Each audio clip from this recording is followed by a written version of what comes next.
Сәлеметсіздер ме оқушылар? Бүгінгі сабағымыздың тақырыбы көп жақтардың жазықтықпен қималары. Оқу мақсатымыз көп жақтардың жазықтықпен қималарын сала білу.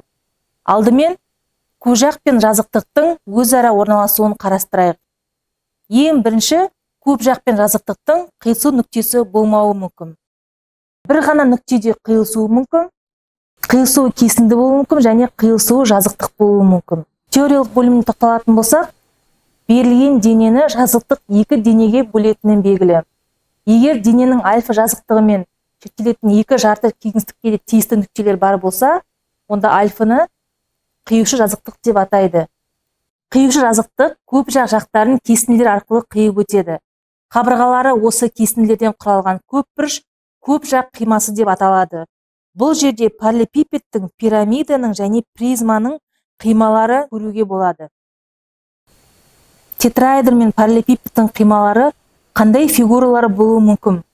Көріп тұрғандарыңыздай, тетраэдрдің қимасы 3 бұрыш және 4 бұрыш болуы мүмкін, ал параллелепипедте 3 бұрыш, 4 бұрыш, 5 бұрыш және 6 бұрыш болуы мүмкін.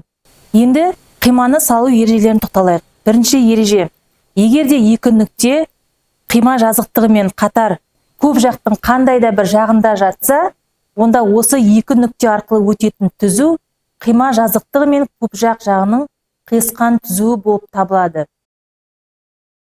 Екінші ереже: егер қиюшы жазықтық қандай да бір жазықтыққа параллель болса, онда осы екі жазықтық көп жақтың кез келген жағымен параллель түзулермен қиылысады.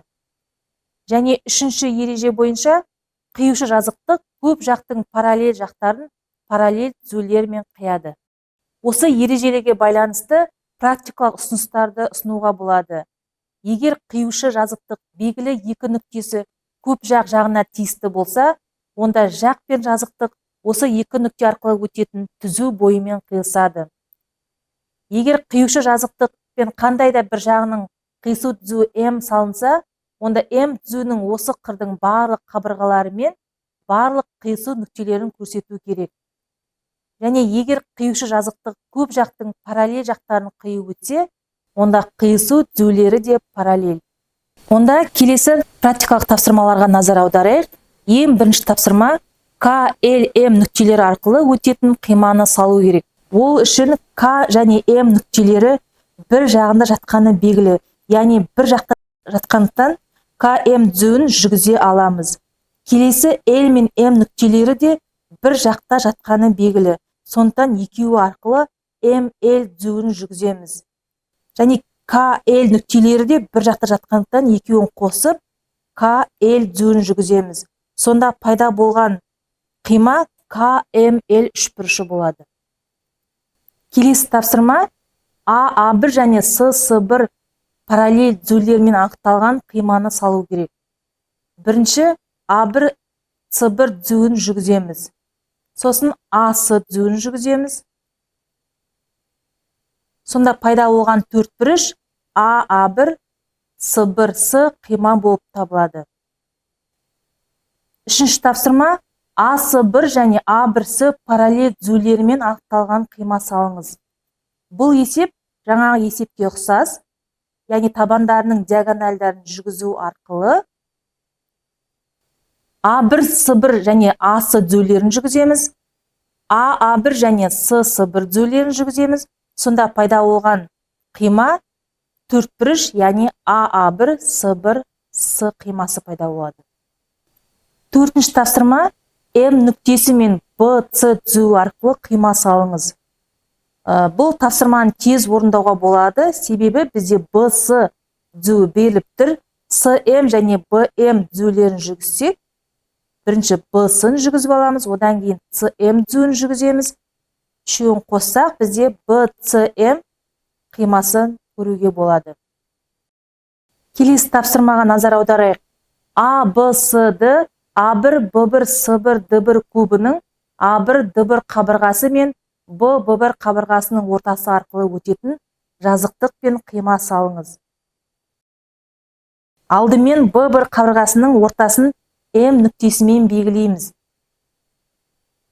Және А1 кесіндісімен қосамыз. А1 Д1 түзуіне параллель МК түзуін жүргіземіз.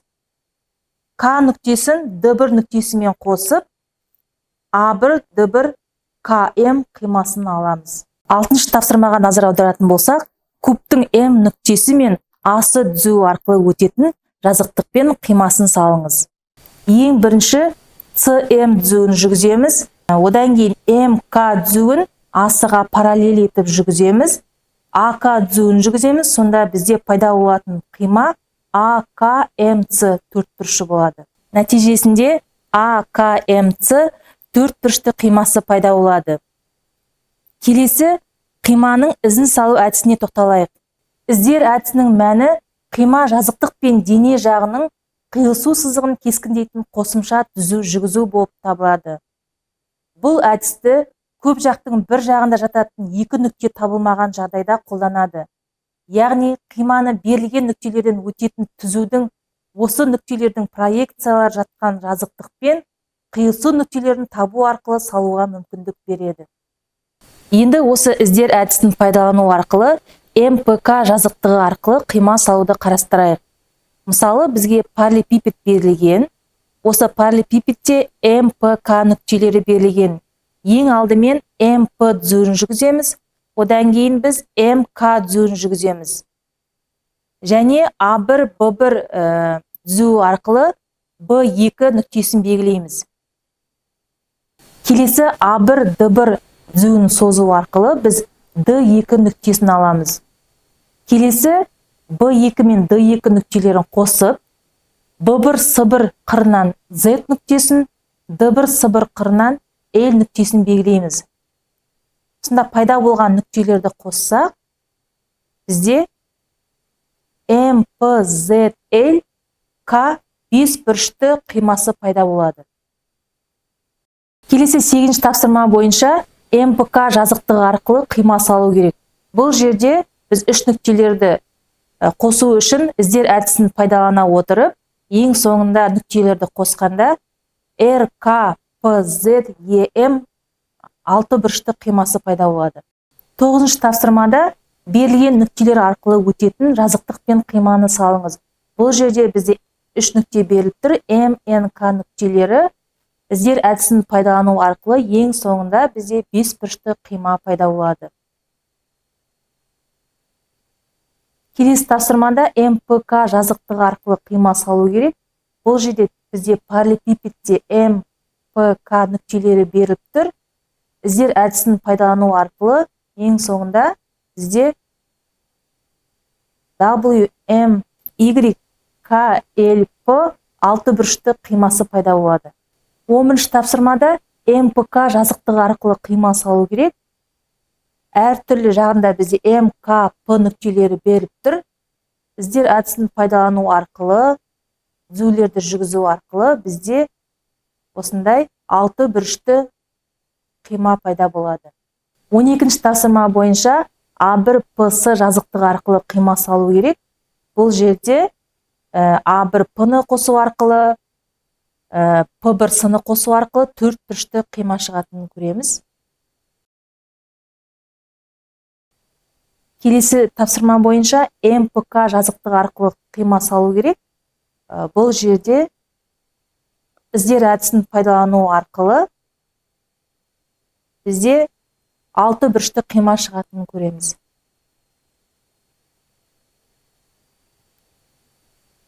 Он төртінші тапсырма бойынша МПК жазықтығы арқылы қима салу керек. Бұл жерде де іздер әдісін пайдалану арқылы бізде осындай 5 бұрышты қима шығады. 15-ші тапсырма бойынша МПК жазықтығы арқылы қиманы салу керек. Көріп тұрғандарыңыздай, бұл призмада нәтижесінде 6 бұрышты қима пайда болады.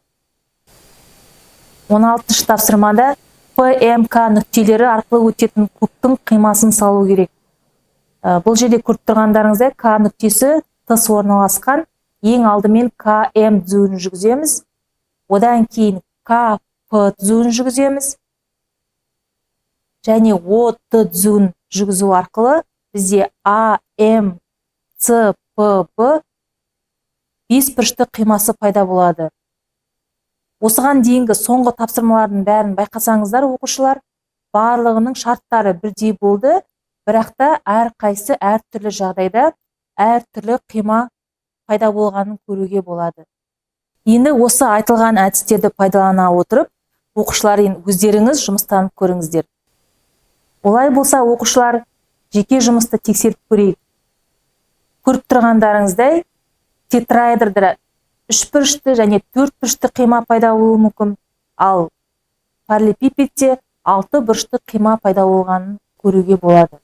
Үйге тапсырма, практикалық жұмыс, берілген нүктелер арқылы өтетін көп жақтардың жазықтықпен қимасын салыңыз. Олай болса, сабағымыз аяқталды.